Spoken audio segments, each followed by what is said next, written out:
Hello and welcome back students, आपके अपने channel में विक्रम चौहान साइंस क्लासेस में। तो आपका स्वागत है। आज हम क्लास 10 से टॉपिक पढ़ने जा रहे हैं साइंस सब्जेक्ट से, जिसका नाम है आवर एनवायरनमेंट। चैप्टर 15 से टॉपिक है। तो आइए हम स्टार्ट करते हैं इसके बारे में।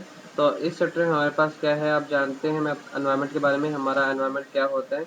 एनवायरनमेंट मीन्स हमारी सराउंडिंग। तो जहाँ पर कोई भी ऑर्गेनिज्म रहता है, उसके आसपास की जो जगह होती है वो उसका क्या बनाती है, एनवायरनमेंट बनाती है। और हेल्दी एनवायरनमेंट होगा तो हम सभी भी क्या रहेंगे, हेल्दी रहेंगे। तो एनवायरनमेंट हेल्दी रहने के लिए हमें क्या करना होगा, आप जानते हैं हमारी लिविंग ऑर्गेनिज्म में बहुत सारा ह्यूमंस क्या करता है, सिस्टम में एनवायरनमेंट वेस्ट प्रोड्यूस करता है। तो बहुत सारी ह्यूमन एक्टिविटीज़ की वजह से क्या होता है, वेस्ट मटेरियल प्रोड्यूस होता है। और ये वेस्ट मटेरियल क्या होता है, हम थ्रो कर देते हैं। कहाँ थ्रो करते हैं, हमारे एनवायरनमेंट में, आसपास के वातावरण में थ्रो कर दिया जाता है। बहुत सारे आपने देखा होगा, आपके विलेजेस में, आपके सिटीज़ में आप क्या करते हो, अपना वेस्ट यहाँ वहाँ डाल देते हो, जो कि जिसकी वजह से एक प्रॉब्लम क्रिएट हो जाती है, जैसे कि पॉल्यूशन। और पॉल्यूशन किसका होता है, एयर, वाटर और सॉइल का पॉल्यूशन हो जाता है। और इन सभी की वजह से बहुत सारी प्रॉब्लम हो जाती हैं। अब ये वेस्ट मटेरियल जो होता है बेटा, दो तरह का होता है। वेस्ट मटेरियल आपको मैं बता दूं, ये टू टाइप्स का होता है। कौन कौन सा, एक होता है बायोडिग्रेडेबल, दूसरा होता है नॉन बायोडिग्रेडेबल। अब आपको जो वेस्ट आपके घर में होता है उसको मैनेज किस तरह से करना है, वो ध्यान रखना है। तो मैनेज करने के लिए सबसे पहले आपको वेस्ट के टाइप्स जानने होंगे, वेस्ट कितने टाइप का होता है। तो पहला हो गया बायोडिग्रेडेबल और दूसरा हो गया नॉन बायोडिग्रेडेबल। तो बायोडिग्रेडेबल वेस्ट वो हो गया जो कि डिग्रेड हो सकता है। बायो मीन्स लिविंग ऑर्गेनिज्म के द्वारा, बायो मीन्स बायोलॉजिकली जो डिग्रेड किया जा सके, इसको जिसको क्या किया जा सके, डिग्रेड किया जा सके, वो क्या होगा, यानी डिकम्पोज किया जा सके हार्मलेस कंपाउंड में, यानी कैसा सब्सटेंस बना दीजिए जो कि हमें एनवायरनमेंट को नुकसान ना पहुंचाए। तो वो कहलाता है बायो डिग्रेडेबल वेस्ट। और अदर वेस्ट जिसको ऐसा हम ट्रीटमेंट करके नहीं कर सकते, टॉक्सिक से अनटॉक्सिफाई या अनहार्मफुल सब्सटेंस में चेंज नहीं कर सकते, वो कहलाता है नॉन बायोडिग्रेडेबल वेस्ट। तो बायोडिग्रेडेबल वेस्ट क्या होता है, तो वेस्ट विच आर डिकम्पोज, जो क्या हो सकता है, डिकम्पोज किया जा सकता है इनटू हार्मलेस सब्सटेंसेस। और जैसे मैंने बताया कि बायो मीन्स लिविंग ऑर्गेनिज्म है, तो यहाँ पे कौन करेगा इसको डिकम्पोज, माइक्रो ऑर्गेनिजम्स करेंगे। ठीक है, जैसे कि बैक्टीरिया और फंगस। तो भी बायोडिग्रेडेबल वेस्ट क्या है, जिसको डिकम्पोज किया जा सकता है। इसमें एग्जांपल आ जाते हैं, जैसे वेजिटेबल्स के हो गए, वेजिटेबल पील्स हो गए बेटा, वेजिटेबल वेस्ट हो गया आपका, फ्रूट्स के पील्स हो गए, फ्रूट वेस्ट हो गया, पल्सेस, सीरियल्स, कॉटन, जो भी लिविंग मैटर आपसे ऑब्टेन होता है, leather, paper, animal tank, bones, इस तरह की सभी चीज़ें जो एनिमल से ऑब्टेन होती है, प्लांट से ऑब्टेन होती है, यानी कि लिविंग ऑर्गेनिज्म से ऑब्टेन होने वाला सभी मटेरियल बायोडिग्रेडेबल वेस्ट की कैटेगरी में आता है। जैसे कि आपके पेपर हो गया, वो भी किससे बनता है, प्लांट से बनता है, तो वो बायोडिग्रेडेबल वेस्ट है। और इसके अलावा जो नॉन बायोडिग्रेडेबल वेस्ट है, जैसे कि हमारे पास जो हम डिकम्पोज नहीं किया जा सकता, जो क्या नहीं किया जा सकता, नॉट डिकम्पोज, जो डिकम्पोज नहीं कर सकते, कौन डिकम्पोज नहीं कर सकते, माइक्रो ऑर्गेनिजम्स। तो उन्हें क्या कहते हैं, नॉन बायोडिग्रेडेबल वेस्ट। इसमें एग्जांपल आता है polythene bag, plastic, synthetic fibres, glass, metal, synthetic rubber और हार्मफुल केमिकल्स, जो कि एनवायरनमेंट में डिकम्पोज नहीं किए जा सकते। तो ये हमारे पास क्या हो गया, दो तरह के वेस्ट होते हैं। तो वेस्ट को ध्यान रखते हुए हमें घर में क्या करने हैं, दो तरह के डस्टबिन बनाने चाहिए। एक डस्टबिन जिसको हम ग्रीन कलर से पेंट कर देंगे, दूसरा डस्टबिन जो दूसरे कलर से होगा। अब ग्रीन कलर से जो होगा, इसमें बायोडिग्रेडेबल वेस्ट डालेंगे, और दूसरा ग्रीन हमारा डस्टबिन है, इसमें नॉन बायोडिग्रेडेबल वेस्ट डालेंगे। तो इस तरह से हमारा जो वेस्ट है वो दिख रहा है। और जो बायोडिग्रेडेबल वेस्ट है, इससे हम कंपोस्ट बना सकते हैं, मैन्योर बना सकते हैं। ठीक है। और नॉन बायोडिग्रेडेबल को हम अगर सेलेक्ट करें, तो इसको हम सेपरेट करके अलग अलग पार्ट्स को, जैसे पेपर हो गया या और मेटल्स हो गया, तो इनको हम रीसाइकिल के लिए भेज सकते हैं। तो इस तरह से हम अपने एनवायरनमेंट को प्रोटेक्ट कर सकते हैं। तो अभी मैंने आपको बताया कि बेटा, एनवायरनमेंट में वेस्ट जो ह्यूमंस के द्वारा थ्रो किया जाता है या बाहर रिलीज किया जाता है, वो दो तरह का होता है, biodegradable and non biodegradable waste. और मुझे उम्मीद है कि आपको इन दोनों के बारे में समझ आ गया होगा, दोनों में डिफरेंस क्या होता है। तो एनवायरनमेंट में क्या होता है, एक छोटी सी यूनिट पढ़ने जा रहे हैं इकोसिस्टम के बारे में, कि इकोसिस्टम क्या होती है। अब इकोसिस्टम में बेटा क्या होता है, लिविंग ऑर्गेनिजम्स होते हैं, जैसे हमारे एनवायरनमेंट में और वो दूसरे जो एनवायरनमेंट में नॉन लिविंग कंपोनेंट होते हैं उनके साथ क्या करते हैं, इंटरेक्ट करते हैं, तो वो छोटी जो स्मॉल यूनिट बनती है वो क्या कहलाती है, इकोसिस्टम कहलाती है। अब इकोसिस्टम जो है टू टाइप्स का होता है, पहला नेचुरल इकोसिस्टम और आर्टिफिशियल इकोसिस्टम। तो जो नेचर में अपने आप पहले से बने हुए हैं, जैसे कि forest, desert, grasslands, mountain, ponds, river, lake, oceans, तो ये तो हो गए हमें सभी नेचुरल इकोसिस्टम। बट जो ह्यूमन ने क्रिएट किए हैं, जैसे गार्डन ह्यूमन ने क्रिएट किया है, पार्क, क्रॉप फील्ड, एक्वेरियम, जू, तो ये सभी क्या होते हैं, आर्टिफिशियल इकोसिस्टम होते हैं जो ह्यूमन ने बनाए हुए हैं। तो इकोसिस्टम आपको समझ आया। अब इकोसिस्टम के अंदर भी बहुत सारे कंपोनेंट्स होते हैं, तो वो कंपोनेंट्स कौन कौन से होते हैं मैं आपको बताता हूँ। तो इकोसिस्टम में मेनली दो तरह के कंपोनेंट होते हैं, एक होता है बायोटिक कंपोनेंट, दूसरा होता है एबायोटिक कंपोनेंट। तो इकोसिस्टम में कितने तरह के कंपोनेंट हो गए, दो तरह के कंपोनेंट होते हैं, biotic components and abiotic components.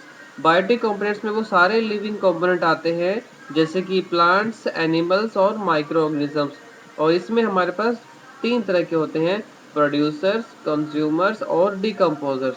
Producers क्या होते हैं, सभी ग्रीन प्लांट्स जो कि क्या करते हैं, फूड प्रोड्यूस करते हैं फोटोसिंथेसिस प्रोसेस से, वो कहलाते हैं प्रोड्यूसर्स। तो इसमें सभी ग्रीन प्लांट्स आ जाते हैं। ग्रीन प्लांट्स जो कंज्यूमर्स होते हैं, जो हर्बीवोर एनिमल्स होते हैं। कंज्यूमर्स भी हमारे पास बेटा थ्री टाइप्स के होते हैं, पहला होता है हर्बीवोर्स, फिर होता है हमारे पास कार्निवोर, और हमारे पास होता है ओमनिवोर्स। तो ये तीन तरह के क्या हो गए हमारे पास कंज्यूमर्स होते हैं। कंज्यूमर्स वो होते हैं जो किससे फूड ऑब्टेन करें, जो प्लांट से प्रोडक्ट ऑब्टेन करें, वो कंज्यूमर्स हैं। कंज्यूमर्स टू टाइप्स के हो गए, जो डायरेक्टली प्लांट से फूड लें और इनडायरेक्टली लें। डायरेक्टली प्लांट से फूड ऑब्टेन करते हैं वो कहलाते हैं हार्बिवोर्स, जो इनडायरेक्टली लेते हैं उन्हें कहते हैं कार्निवोर्स। और ओमनिवोर्स जो होता है वो डायरेक्टली और इनडायरेक्टली दोनों तरीके से प्लांट से फूड ऑब्टेन कर सकता है। डिकम्पोजर्स वो माइक्रो ऑर्गेनिजम्स होते हैं बेटा, जो कि डिकम्पोज करते हैं डेड प्लांट्स और एनिमल्स को। और ये जो डिकम्पोज करते हैं कॉम्प्लेक्स सब्सटेंस को सिंपलर फॉर्म में सॉइल में चला जाता है वो, और प्लांट उसको दोबारा क्या कर लेते हैं, रीयूज कर लेते हैं। यानी कि जो वेस्ट था वो अब वेस्ट नहीं है, एनवायरमेंट में, इकोसिस्टम में दोबारा क्या हो गया है, यूज हो गया है।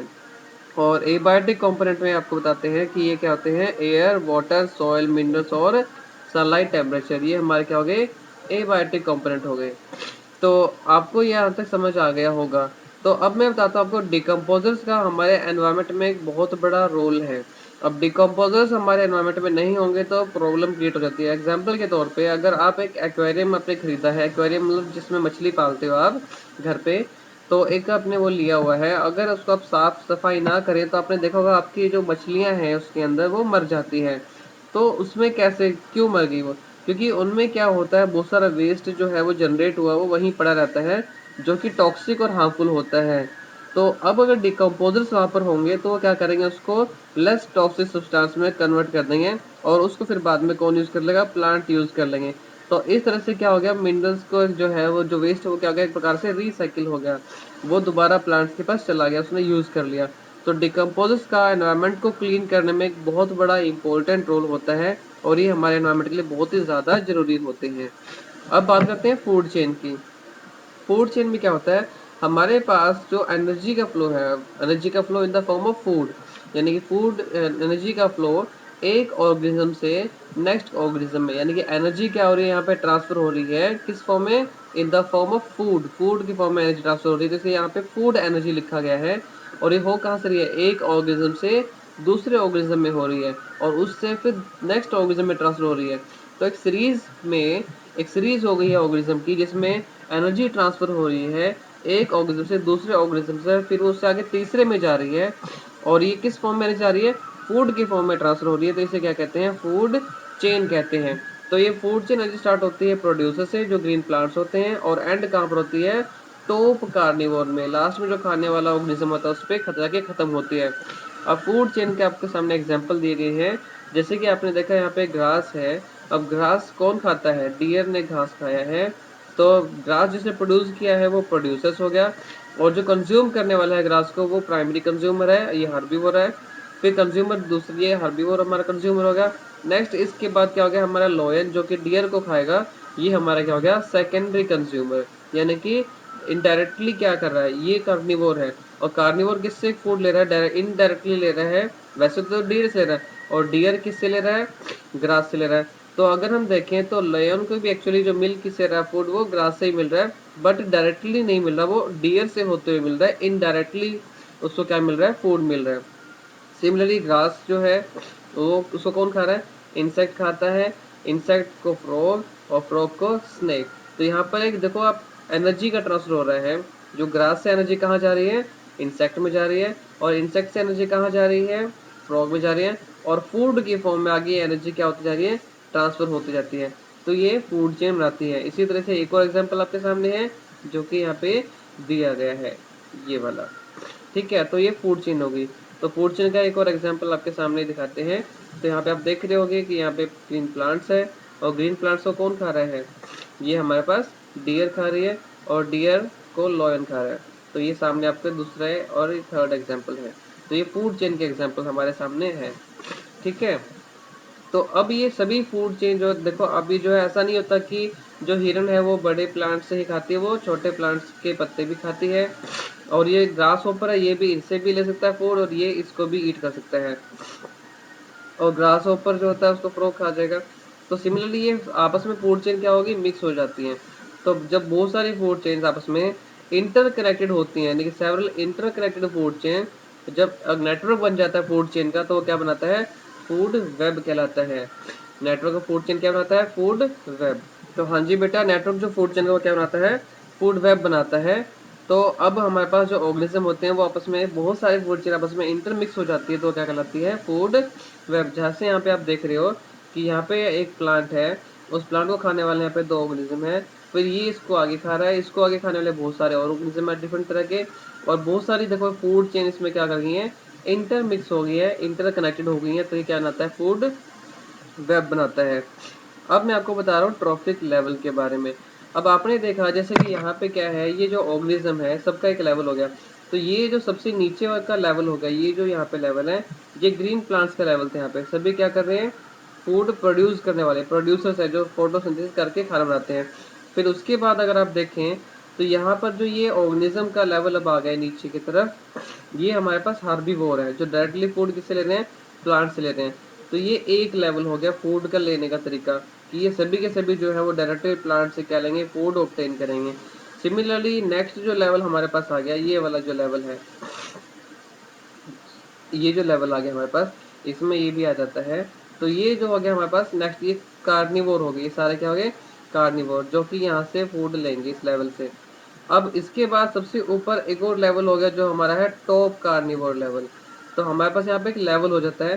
तो ये एक एक लेवल जो फूड चेन में है, जो इसे कहते हैं ट्रॉफिक लेवल। तो ये क्या कहलाता है, ट्रॉफिक लेवल। यानी कि फूड चेन में जो हर एक स्टेप होता है जहाँ पे एनर्जी ट्रांसफर हो रही है एक ही तरीके से, तो वो क्या बनाता है, ट्रॉफिक लेवल। तो each step in food chain where transfer of energy takes place, that is called trophic level. तो फर्स्ट ट्रॉफिक लेवल में मैंने आपको बताया था क्या आ रहे थे, प्रोड्यूसर्स आ रहे थे, ग्रीन प्लांट जो कि फोटोसिंथेसिस करके खाना बना रहे थे। सेकंड ट्रॉफिक लेवल में हमारे पास क्या आते हैं, कंज्यूमर्स आते हैं, और खासकर सेकंड ट्रॉफिक लेवल में हमारे हार्बीवोर्स आते हैं। थर्ड ट्रॉफिक लेवल में हमारे पास कार्निवोर आते हैं, जिसे हम सेकेंडरी कंज्यूमर कहेंगे।